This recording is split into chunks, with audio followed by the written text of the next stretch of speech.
Hi ಎಲ್ಲರಿಗೂ MG academy YouTube ಚಾನಲ್ಗೆ ಸ್ವಾಗತ. ನಾವು ಏನು ಇತಿಹಾಸದ ಹಳೆಯ ಪ್ರಶ್ನೆ ಪತ್ರಿಕೆಗಳ ಸರಣಿ ನೋಡ್ತಾ ಇದ್ವಿ, ಅದರ ಮುಂದಿನ ಭಾಗವನ್ನು ಇವತ್ತಿನ ತರಗತಿಯಲ್ಲಿ ನೋಡೋಣ.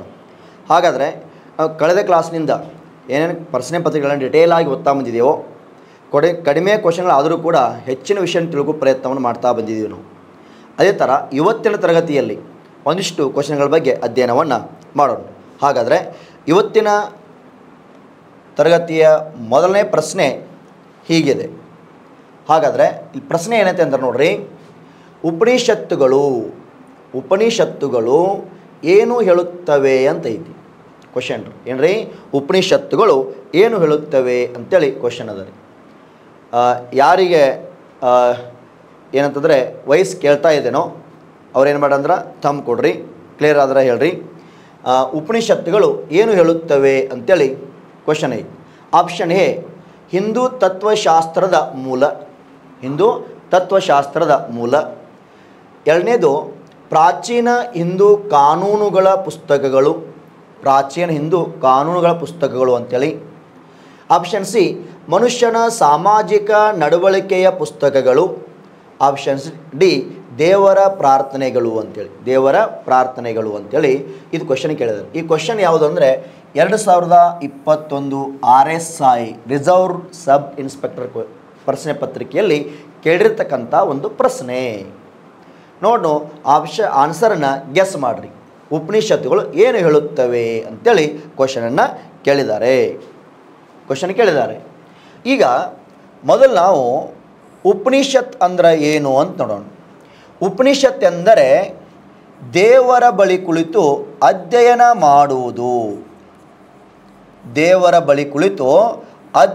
ಮಾಡುವುದು ಉಪನಿಷತ್ ಅಂತೇಳಿ. ದೇವರ ಬಳಿ ಕುಳಿತು ಅಧ್ಯಯನ ಮಾಡುವುದನ್ನು ಉಪನಿಷತ್ ಅಂತ ಕರೀತಾರೆ. ದೇವರ ಬಳಿ ಕುಳಿತು ಅಧ್ಯಯನ ಮಾಡುವುದನ್ನು ಉಪನಿಷತ್ ಅಂತ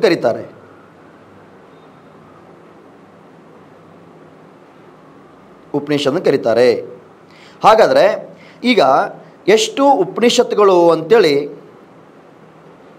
ಅಂತ ಕೇಳಿದರೆ 108 ಉಪನಿಷತ್ತುಗಳು ಕಂಡುಬರ್ತಾವಂತೆ. ಎಷ್ಟು? 108 ಉಪನಿಷತ್ತುಗಳು ಅಂತ ಕಂಡುಬರ್ತಾವ್ರಿ. ಈಗ ವೇದಗಳ ಅಧ್ಯಯನ ಮಾಡುವಾಗ ಅಲ್ಲಿ 4 ವೇದಗಳು ಬರ್ತಾವೆ. ಒಂದು ಋಗ್ವೇದ, ಯಜುರ್ವೇದ, ಸಾಮವೇದ, ಅಥರ್ವವೇದ ಅಂತೇಳಿ ಅದ್ರ ಬಗ್ಗೆ ಅಧ್ಯಯನ ಮಾಡೋಣ. ಹಿಂದಿನ ಕ್ಲಾಸಲ್ಲಿ ಕೂಡ ನೋಡಿದ್ದೀವಿ ನಾವು. ಆಯಾ ಸಂದರ್ಭದಾಗ ನೋಡೋಣ. ಇಲ್ಲಿ ಯಾವ ಕ್ವಶನ್ ಕೇಳ್ತಾರೋ ಅದರ ಮೇಲೆ ಮಾತ್ರ ಡಿಟೇಲ್ ಆಗಿ ನೋಡೋಣ ನಾವು. ಈಗ ಉಪನಿಷತ್ ಎಂದರೆ ದೇವರ ಬಳಿ ಕುಳಿತು ಅಧ್ಯಯನ ಮಾಡುವುದು ಅಂತೇಳಿ ಇದರ ಅರ್ಥ.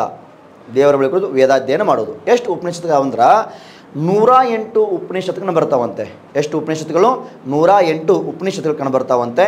ಹಾಗಾದರೆ ಈ ಉಪನಿಷತ್ತು ಏನು ಬರ್ತಾವಲ್ಲ, ಇದರಾಗ 108 ಉಪನಿಷತ್ತುಗಳಲ್ಲಿ ಹಳೆಯ ಉಪನಿಷತ್ತುಗಳು ಯಾವುವು ಒಂದು ಕ್ವಶನ್ ಕೇಳ್ತಾರೆ.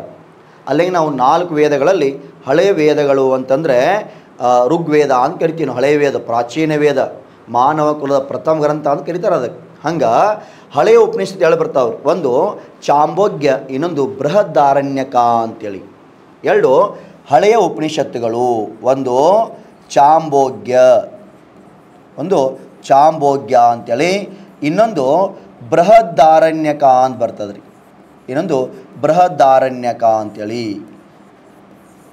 ಚಾಂಬೋಗ್ಯ ಮತ್ತು ಬೃಹದಾರಣ್ಯಕ ಅಂತೇಳಿ 2 ಉಪನಿಷತ್ತುಗಳು ಬರ್ತಾವಂತೆ. ಇವು ಅತ್ಯಂತ ಪ್ರಾಚೀನ ಉಪನಿಷತ್ತುಗಳು ಅಂತೇಳಿ, ಅಂತ ಕಂಡುಬರ್ತಾವೆ. ಯಾವುದು? ಚಾಂಬೋಗ್ಯ ಮತ್ತು ಬೃಹದಾರಣ್ಯಕ ಅಂತೇಳಿ 2 ಬರ್ತಾವಂತೆ. ಹಾಗಾದರೆ ಈ ಒಂದು ಉಪನಿಷತ್ತುಗಳಲ್ಲಿ ಇನ್ನೊಂದು ಇಂಪಾರ್ಟೆಂಟ್ ಯಾವುದಂದರೆ ಮಾಂಡೂಕ ಉಪನಿಷತ್ತು ಅಂತ ಬರ್ತದೆ ರೀ. ಯಾವುದು? ಮಾಂಡೂಕ ಉಪನಿಷತ್ ಅಂತೇಳಿ. ಯಾವ ಉಪನಿಷತ್ತು? ಮಾಂಡೂಕ ಉಪನಿಷತ್ ಅಂತೇಳಿ ಕಂಡು ಬರ್ತದಂತೆ. ಮಾಂಡೂಕ ಉಪನಿಷತ್ತುಗಳು ಅಂತೇಳಿ. ಆ ಮಾಂಡೂಕ ಉಪನಿಷತ್ತುಗಳಲ್ಲಿ ಯಾವ ವಾಕ್ಯ ಕಂಡು ಬರುತ್ತದೆ ಅಂತಂದರೆ, ಯಾವ ಉಪನಿಷತ್ನಲ್ಲಿ? ಮಾಂಡೂಕ ಉಪನಿಷತ್ನಲ್ಲಿ ವಾಕ್ಯ ಕಂಡು ಬರ್ತದಂದರೆ ಸತ್ಯಮೇವ ಜಯತೆ ಎಂಬ ವಾಕ್ಯ ಕಂಡು ಬರುತ್ತದೆ. ಏನ್ರಿ? ಸತ್ಯಮೇವ ಜಯತೆ ಎಂಬ ವಾಕ್ಯ ಕಂಡು ಬರುತ್ತದೆ. ಸತ್ಯಮೇವ ಜಯತೆ ಎಂಬ ವಾಕ್ಯ ಕಂಡು ಬರ್ತದಂತೆ ಈ ಒಂದು ಉಪನಿಷತ್ನಲ್ಲಿ. ಸತ್ಯಮೇವ ಜಯತೆ ಅಂತಂದರೆ ಸತ್ಯಕ್ಕೆ ಯಾವಾಗಲೂ ಜಯವಿದೆ, ಸತ್ಯಕ್ಕೆ ಯಾವಾಗಲೂ ಜಯವಿದೆ ಅಂತೇಳಿ ಈ ವಾಕ್ಯ ಕಂಡು ಬರೋದು ಮಾಂಡೂಕ ಉಪನಿಷತ್ನಲ್ಲಿ. ಯಾವ ಉಪನಿಷತ್ತು? ಮಾಂಡೂಕ ಉಪನಿಷತ್ನಲ್ಲಿ ಸತ್ಯಮೇವ ಜಯತೆ ಎಂಬ ವಾಕ್ಯ ಕಂಡು ಬರುತ್ತದೆ. ಹಾಗಾದರೆ ಇನ್ನೊಂದು ಉಪನಿಷತ್ತು ಬರ್ತದೆ ರೀ, ಚಾಂಬಲ್ ಎನ್ನುವ ಉಪನಿಷತ್ತು ಬರ್ತದೆ. ಚಾಂಬಲ್ ಅಥವಾ ಚಾಬಲ ಎನ್ನುವ ಉಪನಿಷತ್, ಚಾಂಬಲ್ ಅಥವಾ ಚಾಬಲ ಎನ್ನುವ ಉಪನಿಷತ್ ಕಂಡು ಬರ್ತದಂತೆ.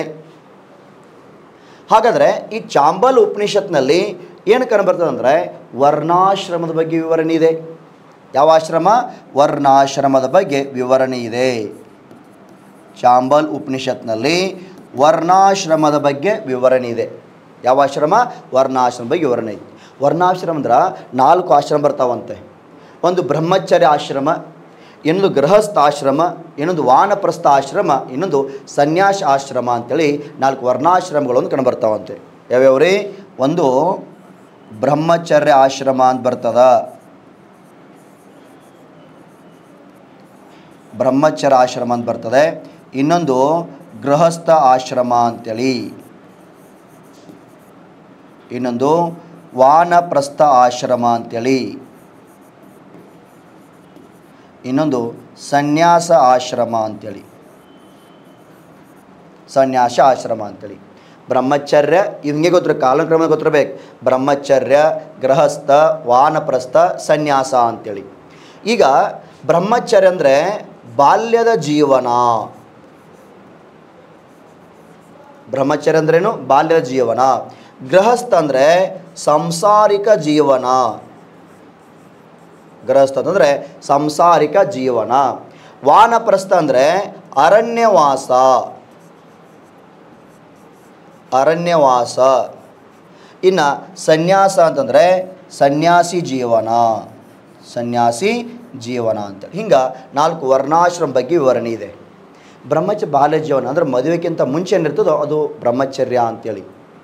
ಇನ್ನು ಗೃಹಸ್ಥ ಅಂದರೆ ಮದುವೆ ಆದ ನಂತರ ಏನು ಜೀವನ ಬರ್ತದೋ ಸನ್ಯಾಸ, ಇದು ಯಾವುದದು ಗೃಹಸ್ಥ ಸಂಸಾರ ಜೀವನ ಅಂತ ಕರಿತೀವಿ ನಾವು. ಇನ್ನು ವಾನಪ್ರಸ್ಥ ಅಂದರೆ ಅರಣ್ಯವಾಸ, ಅರಣ್ಯ ಕಾಡಿನಾಗ ಸಂಚಾರ ಮಾಡೋದಕ್ಕೆ ಅರಣ್ಯವಾಸ ಕರಿತೀವಿ. ಅರಣ್ಯವಾಸ ಮಾಡಿ ತಪಸ್ಸು ಮಾಡಿ ಜ್ಞಾನೋದಯ ಪಡ್ಕೊಂಡಿವಿ ಅಂತಂದರೆ ಅದನ್ನು ಸನ್ಯಾಸ ಅಂತ ಕರಿತೀವಿ ನಾವು. ಈಗ ಎಕ್ಸಾಂಪಲ್ ಬುದ್ಧ ಅಂತ ಬರ್ತಾನೆ.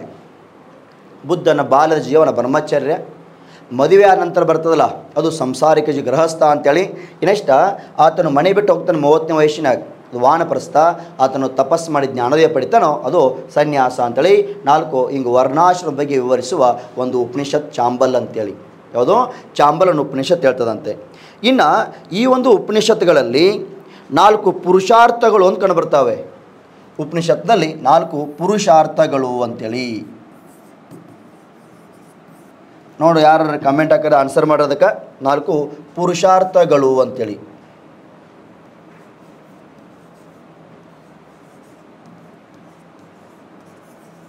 ನಾಲ್ಕು ಪುರುಷಾರ್ಥಗಳು ಅಂತ ಕಂಡು ಬರ್ತವೆ. ಒಂದು ಧರ್ಮ,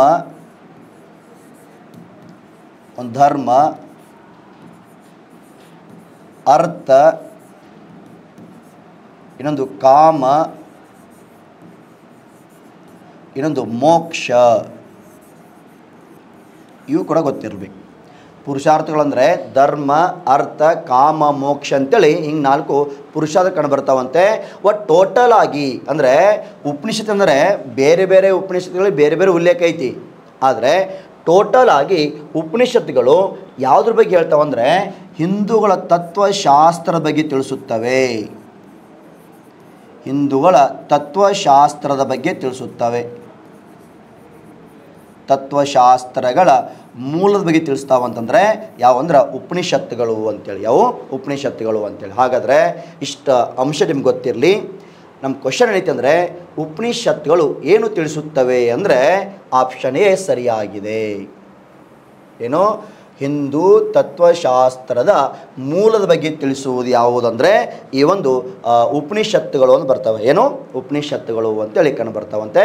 ಇದು ಒಂದು ಪ್ರಶ್ನೆ ನಿಮಗೆ ಅರ್ಥ ಆಯಿತು ಅಂತ ಅಂದ್ಕೊಂಡಿದ್ದು. ಅದಕ್ಕೆ ನಾವು ಆ ಕ್ವಶನ್ ಏನು ಕೇಳಿರ್ತಾರೋ ಅದ್ರ ಮೇಲೆ ನಾವೇನು ಮಾಡಬೇಕು ತಿಳಿಸ್ಬೇಕು. ಈ ದೇವರ ಪ್ರಾರ್ಥನೆಗಳು, ಈ ಕಾನೂನು ಪುಸ್ತಕಗಳು ಎಲ್ಲ ಮುಂದೆ ನೋಡೋಣಲ್ಲಿ. S, okay. ಇನ್ನು ನಮ್ಮದ ಮುಂದಿನ ಪ್ರಶ್ನೆ ಹೀಗಿದೆ.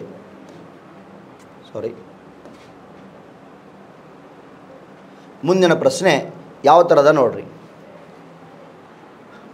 ಜನರ ಶೈಕ್ಷಣಿಕ ಅಗತ್ಯತೆಗಳನ್ನು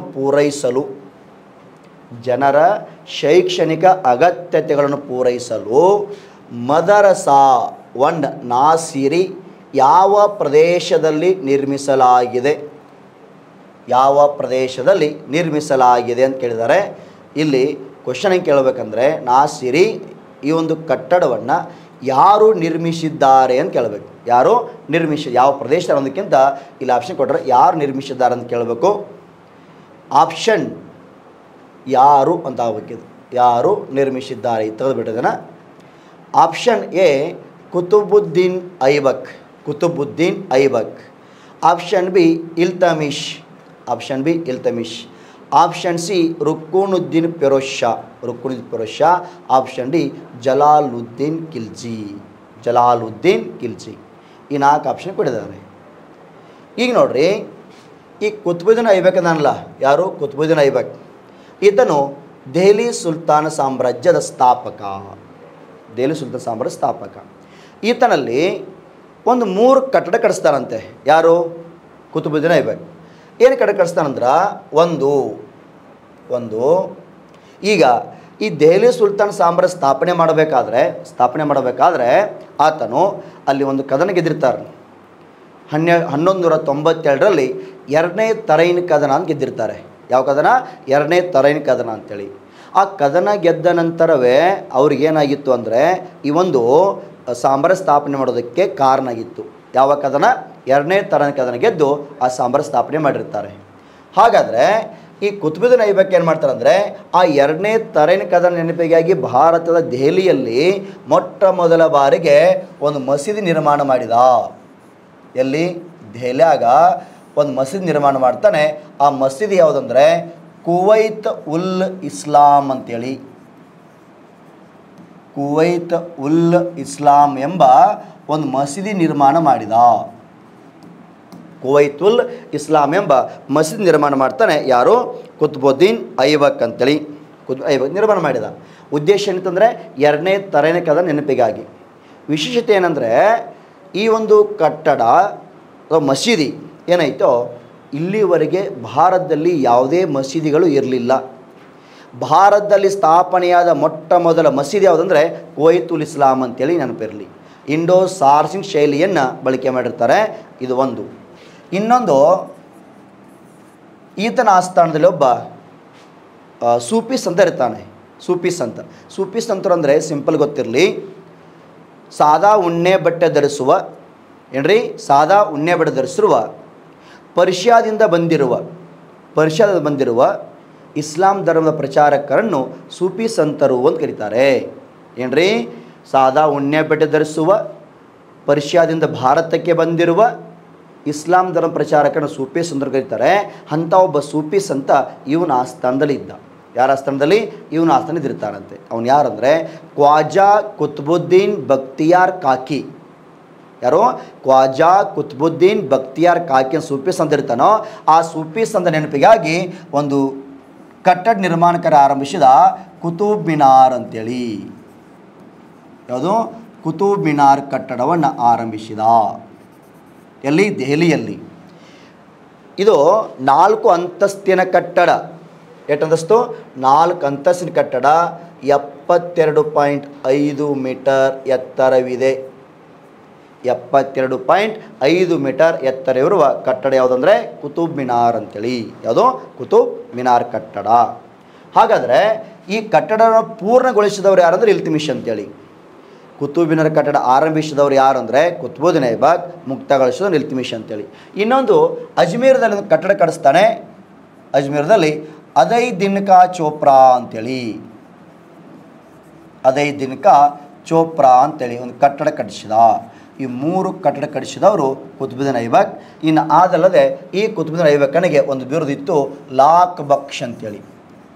ಏನು ಬಿರುದಿತ್ತು? ಲಾಕ್ ಬಕ್ಷ್ ಎಂಬ ಬಿರುದು ಪಡೆದ ಸುಲ್ತಾನ ಯಾರು ಅಂದರೆ ಕುತುಬುದ್ದೀನ್ ಐಬಕ್ ಅಂತೇಳಿ. ಈ 3 ಕಟ್ಟಡವನ್ನು ಮಾತ್ರ ಕಟ್ಟಿಸಿದ್ದಾನೆ. ಇನ್ನು ಇಲ್ಲಿ ಇಲ್ತಮಿಷ್ ಇದಾನಲ್ಲ, ಈ ಇಲ್ತುಮಿಷ್ ಮೊದಲ ಹೆಸರು ಶಂಸುದ್ದೀನ್ ಅಂತ ಇರ್ತದೆ. ಈತನ ಗುಲಾಮರ ಗುಲಾಮ ಅಂತ ಕರೀತಾರೆ. ಅದಲ್ಲದೆ ದೆಹಲಿ ಸುಲ್ತಾನ್ ನಿಜವಾದ ಸ್ಥಾಪಕ. ಈ ಕುತುಬುದ್ದೀನ್ ಐಬಕ್ ಇಲ್ತುಮಿಷ್ನನ್ನು 1197 ಗುಜರಾತ್ ದಾಳಿಯಲ್ಲಿ ಕೊಂಡ್ಕೊಂಡಿರ್ತಾನೆ. 1190 ಗುಜರಾತ್ದಲ್ಲಿ ಕೊಂಡ್ಕೊಂಡಿದ್ದ. ಈ ಇಲ್ತುಮಿಷ ಐಬಕ್ನ ಗುಲಾಮ, ಐಬಕ್ ಗೋರಿಯ ಗುಲಾಮ. ಅದಕ್ಕಾಗಿ ಈತನ ಗುಲಾಮರ ಗುಲಾಮ ಅಂತ ಕರೀತಾರೆ. ಅದಲ್ಲದೆ ದೆಹಲಿ ಸುಲ್ತಾನರ ನಿಜವಾದ ಸ್ಥಾಪಕ ಅಂತ ಕರೀತಾರೆ. ಯಾರಂದರೆ ಆ ಇಲ್ತುಮಿಷ್ನನ್ನು ಕರೀತಾರೆ. ಇನ್ನು ಇಲ್ತುಮಿಷ್ ಆಳ್ವಿಕೆ ಮಾಡುವಾಗ ಅವ ಯಾವ ಕಟ್ಟಡ ಕಟ್ಟಿಸಿದ್ದ ಅಂದರೆ ದೆಹಲಿಯಲ್ಲಿ ಒಂದು ಕುತುಬ್ ಮಿನಾರ್ ಕಟ್ಟಿಸಿದ್ದ. ಎಲ್ಲಿ ಕುತುಬ್ ಮಿನಾರ್ ಅಂತೇಳಿ ಒಂದು ಹೇಳಿದಿನ ಆಗಲಿ ಮುಕ್ತಗೊಳಿಸ್ತಾನೆ. ನೆಕ್ಸ್ಟ್ ಒಂದು ಅಲೈ ಕೋಟೆ ಕಟ್ಟಿಸ್ತಾನೆ. ಅಲೈ ಕೋಟೆ ಕಟ್ಟಿಸಿದ, ಅಲೈ ಕೋಟೆ. ಇನ್ನೊಂದು ಕುತುಬ್ ಮಿನಾರಕ್ಕೆ ಹೋಗುವ ದಾರಿಯಲ್ಲಿ ಒಂದು ಅಲೈ ದರ್ವಾಜ ನಿರ್ಮಾಣ ಮಾಡಿದ. ಏನು ಅಲೈ ದರ್ವಾಜ ನಿರ್ಮಾಣ ಮಾಡ್ತಾನೆ. ನೆಕ್ಸ್ಟ್ ಇನ್ನೊಂದು ಅದೇ ದೆಹಲಿಯಲ್ಲಿ ಒಂದು ಸಿರಿಕೋಡೆ ನಗರ ನಿರ್ಮಿಸಿದ. ಯಾವ ನಗರ? ಸಿರಿಕೋಡೆ ನಗರ ನಿರ್ಮಾಣ ಮಾಡಿದ. ಅದೇ ದೆಹಲಿಯಲ್ಲಿ ಜಾಮಿ ಮಸೀದ್ ನಿರ್ಮಿಸಿದ. ಜಾಮಿ ಮಸೀದ್ ನಿರ್ಮಾಣ ಮಾಡ್ತಾನೆ. ಇನ್ನೊಂದು 1000 ಕಂಬಳ ಹೊಂದಿರತಕ್ಕಂಥ ಒಂದು ಹಜಾರ್ ಸುತಾನ್ ಕಟ್ಟಡ ಕಟ್ಟಿಸಿದ. ಹಜಾರ್ ಸುತಾನ್ ಕಟ್ಟಡ ಅಂದರೆ ಇದು 1000 ಕಂಬಗಳನ್ನು ಒಳಗೊಂಡಿತ್ತು. 1000 ಕಂಬಗಳು ಒಳಗೊಂಡಿರ್ತಕ್ಕಂಥ ಒಂದು ಕಟ್ಟಡ ಕಟ್ಟಿಸ್ತಾನೆ. ಹಜಾರ್ ಸುತಾನ್ ಕಟ್ಟಡ ಅಂತೇಳಿ. ಅದು ಹಜಾರ್ ಸುತಾನ್ ಕಟ್ಟಡ ಕಟ್ಟಿಸ್ದ. ಅದರ ಜೊತೆಗೆ ಅದೇ ದೆಹಲಿಯಲ್ಲಿ ಒಂದು ಏನು ನಿರ್ಮಾಣ ಮಾಡ್ತಾರೆ ಅಂದರೆ ಮದರಸಾವನ್ ನಾಸಿರಿ ಅಂತ ನಿರ್ಮಾಣ ಮಾಡಿದ. ಮದರಸಾವನ್ ನಾಸಿರಿ ಅಂತೇಳಿ ನಿರ್ಮಾಣ ಮಾಡಿದವರು ಯಾರಂದರೆ ಕುತುಬುದ್ದೀನ್ ಐಬಕ್ ಅಂತೇಳಿ. ಇನ್ನು ಆದಲ್ಲದೆ ಈ ಕುತುಬುದ್ದೀನ್ ಐಬಕ್ಕನಿಗೆ ಒಂದು ಬಿರುದಿತ್ತು. ಏನಂದರೆ ಸುಲ್ತಾನ್ ಎ ಅಜಮ್ ಅಂತೇಳಿ. ಸುಲ್ತಾನ್ ಎ ಅಜಮ್ ಅಂತೇಳಿ ಒಂದು ಬಿರುದಿತ್ತು. ಯಾರಿಗೆ? ಇಲ್ತುಮಿಷನಿಗೆ. ಸುಲ್ತಾನ್ ಎ ಅಜಮ್ ಅಂತೇಳಿ ಬಿರುದನ್ನು ಪಡ್ಕೊಂಡಿದ್ದ. ಅಂದರೆ ಇದರ ಅರ್ಥ ಮಹಾ ಸುಲ್ತಾನ ಅಂತೇಳಿ. ಇದರ ಅರ್ಥ ಏನು? ಮಹಾ ಸುಲ್ತಾನ ಅಂತ ಬಿರುದು ಪಡ್ಕೊಂಡಿದ್ದ. ಮಹಾ ಸುಲ್ತಾನ ಅಂತೇಳಿ ಬಿರುದನ್ನು ಪಡ್ಕೊಂಡಿರ್ತಾರೆ. ಯಾರು? ಇಲ್ತುಮಿಷ್ ಅಂತೇಳಿ. ಹಿಂಗೆ ಅನೇಕ ಕಟ್ಟಡ ಕಟ್ಟಿಸಿದಾನೆ. ಇನ್ನು ಈ ರುಕ್ಕುಣುದ್ದೀನ್ ಫಿರೋಜ್ ಅದನ್ನಲ್ಲ, ಈತನು ಇಲ್ತುಮಿಷನ ಮಗರಿ, ಅಸಮರ್ಥ ಸುಲ್ತಾನ. 9 ತಿಂಗಳು ಆಳ್ವಿಕೆ ಮಾಡ್ತಾನೆ. ಅವನು 7 ರಿಂದ 9 ತಿಂಗಳು ಆಳ್ವಿಕೆ ಮಾಡ್ತಾನೆ. ರುಕ್ಕುಣುದ್ದೀನ್ ಫಿರೋಜ್ ಶಾ ಅಂತೇಳಿ. ಯಾರು? ರುಕ್ಕುಣುದ್ದೀನ್ ಫಿರೋಜ್ ಶಾ ಅಂತೇಳಿ ಅಸಮರ್ಥ ಸುಲ್ತಾನ ಆಗಿದ್ದ. ಯಾರು? ಈತನು. ಇನ್ನು ಇಲ್ಲಿ ಇನ್ನೊಂದು ಗೊತ್ತಿರಬೇಕು, ಜಲಾಲುದ್ದೀನ್ ಖಿಲ್ಜಿ ಅಂದರೆ ಅಲ್ಲಾವುದ್ದೀನ್ ಖಿಲ್ಜಿಯ ಮಾವ ಜಲಾಲುದ್ದೀನ್ ಖಿಲ್ಜಿ ಅಂತೇಳಿ ಇವನು ಖಿಲ್ಜಿ ಸಂತತಿ ಆರಂಭಿಸ್ತಾನೆ. ಅವ್ರ ಬಗ್ಗೆ ಬಂದಾಗಲೇ ಆಮೇಲೆ ನೋಡೋರು. ಇನ್ನೊಬ್ಬ ಅಲ್ಲಿ ಬಹಮನ್ ಸುಲ್ತಾನರ ಆಳ್ವಿಕೆ ಮಾಡುವಾಗ ಒಬ್ಬ 3ನೇ ಮಹಮ್ಮದ್ ಶಾನ ಒಬ್ಬ ಮಂತ್ರಿ ಇದ್ದ. ಎಷ್ಟನೇ ಮಹಮ್ಮದ್ ಶಾ? 3ನೇ ಮಹಮ್ಮದ್ ಶಾ ಆಳ್ವಿಕೆ ಮಾಡುವಾಗ 3ನೇ ಮಹಮ್ಮದ್ ಶಾ ಆಳ್ವಿಕೆ ಮಾಡುವಾಗ ಒಬ್ಬ ಮಂತ್ರಿ ಇದ್ದ. ಯಾರಂದರೆ ಮಹಮ್ಮದ್ ಗವಾನ್ ಅಂತೇಳಿ. ಮಹಮ್ಮದ್ ಗವಾನ್. ಈ ಮಹಮ್ಮದ್ ಗವಾನ್ ಬಗ್ಗೆ ಲಾಸ್ಟ್ ಕ್ಲಾಸ್ ಹೇಳಿದ್ದೀನಿ ನಾನು. ಬಿದಿರಿ ಕಲೆ ಹುಟ್ಟಾಕಿದ್ದ ಅಂತ ಹೇಳಿದ್ದೀನಿ. ಇಲ್ಲೇನು ಭಾಳ ಹೇಳಲ್ಲ ಅವನ ಬಗ್ಗೆ. ನಾನು ಬಿದಿರಿಗಳು ಹುಟ್ಟಾಕಿದ್ದಲ್ಲ. ಅವಾಗ ಈ ಮಹಮ್ಮದ್ ಗವಾನ 1472ರಲ್ಲಿ ಒಂದು ಬೀದರ್ದಲ್ಲಿ ಏನು ಮಾಡ್ತಾರಂದರೆ ಒಂದು ಮದರಸ ನಿರ್ಮಾಣ ಮಾಡಿದ. ಬೀದರ್ದಲ್ಲಿ ಏನು ನಿರ್ಮಾಣ ಮಾಡಿದ್ದ? ಮದರಸ ನಿರ್ಮಾಣ ಮಾಡಿದ್ದ. ಎಲ್ಲಿ? ಬೀದರ್ದಾಗ. ಯಾರು? ಮಹಮ್ಮದ್ ಗವಾನ್. ಇದೊಂದು ಮದರಸ ಅಂದ್ರೆ ಶಿಕ್ಷಣ ಕೇಂದ್ರವಾಗಿತ್ತು. ಇದನ್ನೈತಿದು ಶಿಕ್ಷಣ ಕೇಂದ್ರವಾಗಿತ್ತು. ಹಾಗಿಲ್ಲಿ ಕ್ವಶನ್ ಕಡಿದೆ ಅಂದರೆ ಮದರಸವನ್ ನಾಸಿರ್ ಅಂದರೆ ಇದು ಜನರ ಶೈಕ್ಷಣಿಕ ಅಗತ್ಯ, ಇದು ಶಿಕ್ಷಣಕ್ಕೆ ಆಗಿತ್ತು. ಆದರೆ ಇದು ಮದರಸ, ಅದು ಮದರಸ. ಅದು ದೆಹಲಿಯಲ್ಲಿ ನಿರ್ಮಾಣ ಆಗಿತ್ತು, ಇದು ನಿರ್ಮಾಣ ಆಗಿದ್ದು ಬೀದರ್ದಲ್ಲಿ. ಇದನ್ನು ನಿರ್ಮಿಸಿದವರು ಯಾರಂದರೆ ಇಲ್ತುಮಿಷ್ ಅಂತೇಳಿ. ಯಾರು? ಇಲ್ತುಮಿಷ್ ಅಥವಾ ಇಲ್ತುಮಿಷ್ ಅಂತೇಳಿ ನಾವು ಕರಿತೀವಿ. ಹಾಗಾದರೆ ಈ ಪ್ರಶ್ನೆಗೆ ಸರಿಯಾದ ಉತ್ತರ ಯಾವುದು ಅಂತಂದರೆ ಇಲ್ತುಮಿಷ್ ಅಂತೇಳಿ. ಯಾವುದು? ಇಲ್ತುಮಿಷ್ ಅಂತೇಳಿ ಎಲ್ಲರೂ ಸರಿಯಾಗಿ ಗೆಸ್ ಮಾಡಿದ್ರಿ ಅಂತ ಅಂದ್ಕೊಂಡಿದ್ದೀನಿ ನಾನು. ಒಂದಿಷ್ಟು ಏನು ಇಂಪಾರ್ಟೆಂಟ್ ಪಾಯಿಂಟ್ ಬೇಕು ಅಷ್ಟೇ ಹೇಳಿ. ಇಲ್ತುಮಿಷ್ ಬಗ್ಗೆ ಹೇಳಿದ್ರೆ 2 ಗಂಟೆ ಹೇಳಿದ್ರು ಪಾಠ ಮುಗಿಯಲ್ಲ. ಅದ್ರ ಬಗ್ಗೆ ಹೆಚ್ಚಿನ ಮಾಹಿತಿ ಬೇಕಾದರೆ ಇದ್ರ ಬಗ್ಗೆ ನಾ ಇದೇ ಯೂಟ್ಯೂಬ್ ಚಾನಲ್ನಲ್ಲಿ ಒಂದು ಮಧ್ಯ ಭಾರತದ ಮ್ಯಾರಥಾನ್ ಕ್ಲಾಸ್ ಮಾಡಿದ್ದೀನಿ ನಾನು. ಅದರ ಡಿಟೇಲ್ ಎಲ್ಲವನ್ನಲ್ಲಿ ಹೇಳಿದ್ದೀನಿ ನಾನು. ಎಸ್. ಇನ್ನು ಸಮಯ ವ್ಯರ್ಥ ಮಾಡದೆ ಮುಂದಿನ ಪ್ರಶ್ನೆಯನ್ನು ನೋಡೋಣ. ಹಾಗಾದರೆ ಈಗ ಮುಂದಿನ ಪ್ರಶ್ನೆ ಈ ರೀತಿ ಇದೆ. ಯಾವ ರೀತಿ ಇದೆ ನೋಡಿರಿ. ಡ್ಯಾಶ್ ಇಂದ್ರನ ವೈದಿಕ ದೇವತೆಯಾಗಿತ್ತು ಅಂತೇಳಿ. ಡ್ಯಾಶ್ ಇಂದ್ರನ ವೈದಿಕ ದೇವತೆಯಾಗಿತ್ತು ಅಂತೇಳಿ ನೋಡಿ.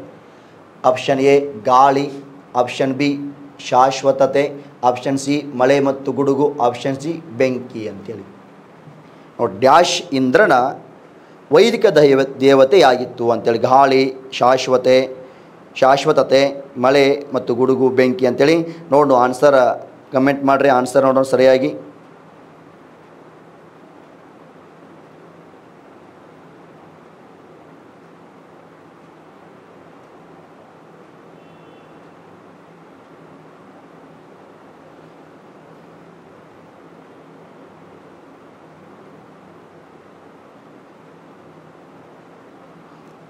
ಎಸ್, ಗೆಸ್ ಮಾಡಿರಿ. ನೋಡಿರಿ, ಈಗ ನಾವು ಇತಿಹಾಸನ ಓದುವಾಗ ಭಾರತದ ಮೊದಲ ನಾಗರಿಕತೆ ಅಂದರೆ ನಾವು ಯಾವುದು ಓದ್ತೀವಿ ಅಂತಂದ್ರೆ ಅಲ್ಲಿ ಸಿಂಧೂ ನಾಗರಿಕತೆ ಅಂತ ಓದ್ತೀವಿ. ನಾವು ಸಿಂಧೂ ನಾಗರಿಕತೆ ಅಂತ ಓದ್ತೀವಿ. ಹಾಗಾದರೆ ಇಲ್ಲಿ ಭಾರತದ ಎರಡನೇ ನಾಗರಿಕತೆ ಯಾವುದು ಅಂದರೆ ವೇದಗಳ ಕಾಲದ ನಾಗರಿಕತೆ ಅಂತ ಬರ್ತದೆ ರೀ. ಯಾವುದ್ರಿ? ವೇದಗಳ ಕಾಲದ ನಾಗರಿಕತೆ. ಇಲ್ಲಿ ಶಾರ್ಟ್ಕಟ್ ಆಗಿ ನೋಡೋಣ. ಅಥವಾ ಇದನ್ನು ಆರ್ಯರ ಕಾಲದ ನಾಗರಿಕತೆ ಅಂತ ಕೂಡ ಕರೀತಾರೆ. ಆರ್ಯರ ಕಾಲದ ನಾಗರಿಕತೆ ಅಂತ ಕರಿತೀವಿ ನಾವು ಅದನ್ನು. ಆ ವೇದಗಳ ಕಾಲದ ಬಗ್ಗೆ ಅಧ್ಯಯನ ಮಾಡುವಾಗ ಅಲ್ಲಿ ಇವರ ಕಾಲದಲ್ಲಿ, ವೇದಗಳ ಕಾಲದಲ್ಲಿ ಏನಿರ್ತದೆ ಅಂತಂದರೆ ಅಲ್ಲಿ ಒಂದು ಹಳೆಯ ವೇದ ಬರ್ತದಲ್ಲ, ಋಗ್ವೇದ ಅಂತೇಳಿ. ಯಾವ ವೇದ? ಋಗ್ವೇದ ಅಂತೇಳಿ. ಆ ಋಗ್ವೇದದ ಕಾಲದಲ್ಲಿ ಇಂದ್ರ ಎಂಬುದು ಇವರ ಕಾಲದ ಪವಿತ್ರ ದೇವರವಾಗಿತ್ತಂತೆ. ಇವರು ಪ್ರಕೃತಿನ ಆರಾಧನೆ ಮಾಡ್ತಿದ್ರು. ಅದರಾಗ ಇಂದ್ರ ಎನ್ನುವುದು ವೇದಗಳ ಕಾಲದಲ್ಲಿ, ಆರ್ಯರ ಕಾಲದಲ್ಲಿ ಪವಿತ್ರ ದೇವರವಾಗಿತ್ತು. ಇವ್ರ ಕಾಲದಲ್ಲಿ ಪವಿತ್ರ ದೇವರು ಯಾವುದು? ಇಂದ್ರ ಅಂತೇಳಿ. ಆರ್ಯರ ಕಾಲದಲ್ಲಿ ಪವಿತ್ರ ದೇವರಾಗಿರ್ತದೆ ಇಂದ್ರ ಅಂತೇಳಿ ಆಗಿರ್ತದೆ. ಅದ್ರ ಜೊತೆಗೆ ಅಗ್ನಿ, ಸೋಮ ದೇವತೆ, ಸೂರ್ಯ, ಹಿಂಗಂದ್ರೆ ಪ್ರಕೃತಿಯನ್ನು ಆರಾಧನೆ ಮಾಡ್ತಿದ್ರು ಅವರು. ಸಿಂಧುಳಿದ ಕಾಲದಲ್ಲಿ ಪಶುಪತಿ, ನಟರಾಜ, ಶಿವ, ಪರಮಾತ್ಮ, ಮಾತೃದೇವತೆ ಇದನ್ನು ಪೂಜೆ ಮಾಡಿದರೆ ಇವರು ಪ್ರಕೃತಿನ ಪೂಜೆ ಮಾಡ್ತಾರಂತೆ. ಅದರಾಗ ಇಂದ್ರ ಅನ್ನೋದು ಅವರ ಪವಿತ್ರ ದೇವರವಾಗಿತ್ತು. ಇಂದ್ರನನ್ನು ಅವ್ರ ಕಾಲದಲ್ಲಿ ದೇವರುಗಳ ರಾಜ ಅಂತ ಕರೀತಾನಂತೆ. ಇಂದ್ರನನ್ನು ಅವ್ರ ಕಾಲದಲ್ಲಿ ಏನಂತ ಕರೆಯಲಾಗಿದೆ? ದೇವರುಗಳ ರಾಜ ಎಂದು ಕರೆಯಲಾಗಿದೆ. ದೇವರುಗಳ ರಾಜ ಎಂದು ಕರೆಯಲಾಗಿದೆ ಈ ಇಂದ್ರನನ್ನು. ಏನು ನಂಬಿಕೆ ಅಂದ್ರೆ ಅವನು ಯಾಕೆ ದೇವರ ರಾಜ ಅಂತ ಕರೆದಿರ್ತಾರಂದ್ರೆ ಅವನ ಮೇಲೆ ಬಹಳ ಅಪಾರವಾದ ನಂಬಿಕೆ ಇತ್ತಂತ ಅವನಿಗೆ. ಈಗ ಬರಗಾಲ ಸಮಯದಲ್ಲಿ ಮಳೆಯನ್ನು ತರಿಸುತ್ತಾನೆ ಅಂತ ನಂಬಿಕೆ ಅವರಿಗೆ. ನಮ್ಮ ಬರಗಾಲವನ್ನು ಹೋಲಿಸ್ತಾನ ಅಂತೇಳಿ ನಂಬಿಕೆ. ಹಿಂದೂ ಸೃಷ್ಟಿ ಪುರಾಣದಲ್ಲಿ ಸೃಷ್ಟಿ ಪುರಾಣ ಅಂತ ಬರ್ತದೆ. ಆ ಪುರಾಣದಲ್ಲಿ ಆ ಇಂದ್ರದಲ್ಲ, ಆ ಇಂದ್ರನ ಸ್ವರೂಪ ಏನಂದರೆ ದೇವರ ಬಾಯಿಯಿಂದ ಜನಿಸಿದವನು ಅಂತೇಳಿ. ಇಂದ್ರ ಸ್ವರೂಪ ಏನಂದರೆ ದೇವರ ಬಾಯಿಯಿಂದ ಜನಿಸಿದವನು ಅಂತೇಳಿ ಸೃಷ್ಟಿ ಪುರಾಣ ಪ್ರಕಾರ ಹೇಳ್ತದೆ. ದೇವರ ಬಾಯಿಯಿಂದ ಜನಿಸಿದವನು, ದೇವರ ಬಾಯಿಯಿಂದ ಜನಿಸಿದವನು ಅಂತೇಳಿ ಹೇಳ್ತಿರ್ತಾರೆ. ದೇವರ ಬಾಯಿಂದ ಜನಿಸಿದವನು ಅಂತ ಹೇಳ್ತಿರ್ತಾರೆ. ಹಿಂಗೆ ಈ ಒಂದು ಮಳೆಗಾಲ ಸಮಯ ಬಿರುಗಾಳಿ ಬೀಳಿಸ್ತಾವ, ಗುಡುಗು, ಸಿಡಿಲು, ಮಿಂಚು ಏನು ಬರ್ತದಲ್ಲ, ಈ ಎಲ್ಲವನ್ನು ಒಳಗೊಂಡಿರ್ತಕ್ಕಂಥ ಅಂದರೆ ಇವೆಲ್ಲವನ್ನು ಪೂಜೆ ಮಾಡ್ತಿದ್ರು ಅವರು ಆಗಿನ ಕಾಲದ ವೇದಕಾಲದ ಜನರು. ಆದರೆ ಇವ್ರಿಗಿಂತ ಮೇಲ್ ದೇವರಾದ್ರೆ ಇಂದ್ರ ಅಂತೇಳಿ ಆ ಇಂದ್ರನ ದೇವರುಗಳ ರಾಜ ಅಂತ ಕರೀತಾರೆ. ಹಾಗಾದರೆ ಈ ಕ್ವಶನ್ಗೆ ಅರ್ಥ ಏನಂದರೆ ಇಂದ್ರನ ವೈದಿಕ ದೇವತೆ ಯಾವುದಾಗಿತ್ತು ಅಂದರೆ ಮಳೆ ಮತ್ತು ಗುಡುಗು. ಮಳೆ ಮತ್ತು ಗುಡುಗು ಏನಾಗಿರ್ತದೆ ಅಂದ್ರೆ ಇಂದ್ರನ ಕಾಲದಲ್ಲಿ ವೈದಿಕ ದೇವತೆ ಆಗಿತ್ತು. ಅಂದರೆ ಈ ಮಳೆ ಗುಡುಗು ಏನಿರ್ತಾವಲ್ಲ ಅವು ಇವೇನು ಮಾಡ್ತಾವೆ ಅಂದರೆ ಜನರಿಗೆ ಹಾನಿ ಉಂಟು ಮಾಡ್ತಿರ್ತಾವೆ. ಅದನ್ನು ತಡೆಯುವುದು ಯಾವುದಾಗಿತ್ತು ಅಂದರೆ ಇಂದ್ರನಾಗಿರ್ತದಂತೆ, ಅವರು ದೇವರು ಆಗಿರ್ತದೆ. ಈ ಒಂದು ಆವಾಗಿನ ಕಾಲದಲ್ಲಿ ಏನು ಗುಡುಗು ಸಿಡ್ಲು ಮಿಂಚು ಬರುತ್ತಲ್ಲ ಅಂಥ ರಾಕ್ಷಸರೊಂದಿಗೆ ಹೋರಾಡೋದು ಯಾವುದಾಗಿತ್ತು ಅಂದರೆ ಇಂದ್ರನ ಕೆಲಸ ಆಗಿತ್ತಂತೆ. ಅದಕ್ಕಾಗಿ ಈಗ ಸರಿಯಾದ ಉತ್ತರ ಯಾವುದಂದರೆ ಮಳೆ ಮತ್ತು ಗುಡುಗು ಇವೆರಡು ಇಂದ್ರನ ವೈದಿಕ ದೇವತೆಯಾಗಿತ್ತು ಅಂತ ಹೇಳ್ತಾರೆ. ವೈದಿಕ ದೇವತೆಯಾಗಿತ್ತು ಅಂತೇಳಿ ಇದು ಈ ಒಂದು ಪ್ರಶ್ನೆಗೆ ಸರಿಯಾದ ಉತ್ತರ. ಇನ್ನು ನೆಕ್ಸ್ಟ್ ಪ್ರಶ್ನೆ ಏನಂತಂದರೆ, ಪ್ರಶ್ನೆ ಈಗ ಯಾವ್ದು ನೋಡಿ ಪ್ರಶ್ನೆ ಇದು, ಜಲಿಯನ್ ವಾಲಾಬಾಗ್ ಹತ್ಯಾಕಾಂಡ ಯಾವ ನಗರದಲ್ಲಿ ನಡೆಯಿತು ಅಂತೇಳಿ ಹೇಳಿದೆ. ಕ್ವಶನ್ ಅದ ರೀ, ಜಲಿಯನ್ ವಾಲಾಬಾಗ್ ಹತ್ಯಾಕಾಂಡ ಯಾವ ನಗರದಲ್ಲಿ ನಡೆಯಿತು ಅಂತೇಳಿ. ನಾನು ಕಳೆದ ಯಾವುದೋ ಕ್ಲಾಸಲ್ಲಿ ಹತ್ಯಾಕಾಂಡದ ಬಗ್ಗೆ ಡಿಟೇಲ್ ಆಗಿ ಹೇಳಿದ್ದೀನಿ. ನಾನು ಎಲ್ಲವನ್ನು ರೌಲತ್ ಕಾಯ್ದೆ ಬಗ್ಗೆ ಎಲ್ಲ ಹೇಳಿದ್ದೀನಿ. ಹತ್ಯಾಕಾಂಡ ಆಯಿತು, ಅದು ಚೌರಿ ಚೌರ ದುರಂತ ಆಯಿತು ಅದಕ್ಕಾಗಿ ಅಂತೆಲ್ಲ ಹೇಳಿದ್ದೀನಿ ನಾನು. ಹಾಗಾದರೆ 1919 ಫೆಬ್ರವರಿ 6 ತಾರೀಕಿಗೆ ಯಾವ ಕಾಯ್ದೆ ಬಂದಿತ್ತು? ರೌಲತ್ ಕಾಯ್ದೆ ಬಂದಿತ್ತು. ಯಾವ ಕಾಯ್ದೆ? ರೌಲತ್ ಕಾಯ್ದೆ ಬಂದಿತ್ತು. ಈ ರೌಲತ್ ಕಾಯ್ದೆಯನ್ನು ವಿರೋಧಿಸಿ ಹೋರಾಟ ಮಾಡುವ ಸಲುವಾಗಿ ಅಲ್ಲಿ ಒಂದು ಅಮೃತಸರದಲ್ಲಿ ಸಭೆ ಸೇರಿರ್ತಾರೆ. ಅಮೃತಸರ ಸಭೆ ಸೇರಿರ್ತಾರೆ. ಸೈಫುದ್ದೀನ್ ಕಿಚ್ಲು ಮತ್ತು ಡಾಕ್ಟರ್ ಸತ್ಯಪಾಲ್ ಅಂತೇಳಿ ಸಭೆ ಸೇರಿದ್ರು. ಅವರು ಬಂಧನ ಮಾಡಿದ್ರು ಅಂತ ಹೇಳಿದ್ದೀನಿ. ಅವ್ರ ಬಂಧನವನ್ನು ವಿರೋಧಿಸಿ 1919 ಫೆಬ್ರವರಿ 13 ತಾರೀಕಿಗೆ ಬೈಸಾಖಿ ಹಬ್ಬದ ದಿನ, ಯಾವ ಹಬ್ಬ? ಬೈಸಾಖಿ ಹಬ್ಬದ ದಿನ, ಎಲ್ಲಿ? ಅಮೃತಸರದಲ್ಲಿ ಬರೋ ಒಂದು ಸ್ಥಳ ಯಾವುದು ಅಂತಂದರೆ ಜಲಿಯನ್ ವಾಲಾಬಾಗ್ ಅಂತೇಳಿ. ನೋಡ್ರಿ, ಅಮೃತಸರದಲ್ಲಿ ಬರೋ ಸ್ಥಳ ಯಾವುದು? ಜಲಿಯನ್ ವಾಲಾಬಾಗ್ ಎಂಬಲ್ಲಿ. ಜಲಿಯನ್ ವಾಲಾಬಾಗ್ ಎಂಬಲ್ಲಿ 20,000 ಜನ ಸಭೆ ಸೇರಿದ್ರು ಅಂತ ಹೇಳಿದೆ ನಾನು. 2,000 ಜನ ರೀ, 20,000 ಜನ ಸಭೆ ಸೇರಿದ್ರು.